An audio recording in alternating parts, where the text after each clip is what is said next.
श्री कृष्ण कहते हैं, एक दिन राजा ने अपने मंत्रियों से 3 प्रश्न पूछे। पहला प्रश्न यह था, सबसे अच्छा समय कौन सा है। दूसरा प्रश्न यह था, सबसे अच्छा मित्र कौन है। और तीसरा प्रश्न यह था, सबसे अच्छा काम कौन सा है।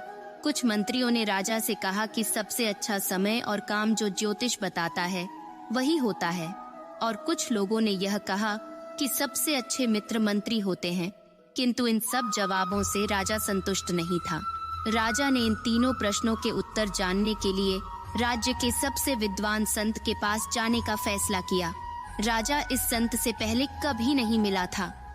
उन्होंने उनका सिर्फ नाम सुना था। राजा संत के आश्रम में पहुंचते हैं, लेकिन उस आश्रम में कोई नहीं था। राजा ने देखा कि आश्रम के पास में एक खेत है और उस खेत में एक व्यक्ति बीज बोने का काम कर रहा है। राजा उसके पास गया। उस व्यक्ति के पास जाने के बाद और उससे संत के बारे में पूछा। उस बूढ़े व्यक्ति ने कहा कि आप जिसे मिलना चाहते हैं वो व्यक्ति में ही बताइए कि आपको मुझसे क्या काम है। राजा ने वो 3 प्रश्न संत से पूछे। संत ने राजा के प्रश्न सुनने के बाद कहा कि आप पहले मेरी बीज बोने में मदद कीजिए। राजा ने बिना कुछ बोले संत की मदद करने लगे।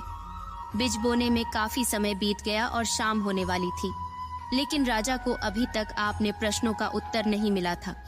इतने में वहां पर एक घायल व्यक्ति के चिल्लाने की आवाज आने लगी।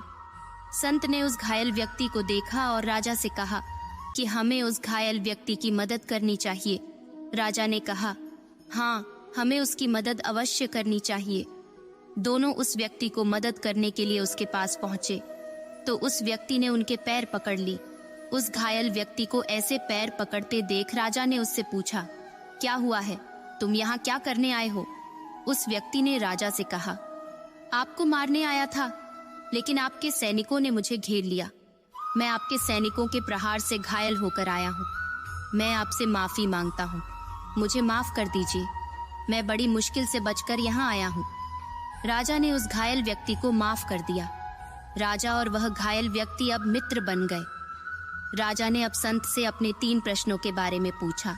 संत ने राजा से कहा, आपको आपके प्रश्नों का उत्तर मिल गया है। राजा ने कहा, कैसे, मुझे पता नहीं चला, आप समझाइए। संत ने कहा, सबसे पहले अच्छा समय वर्तमान है। हमारा सबसे अच्छा मित्र वही होता है जो हमारे सामने होता है, और सबसे अच्छा काम उपस्थित कर्म है। राधे राधे। वीडियो को देखने के लिए धन्यवाद।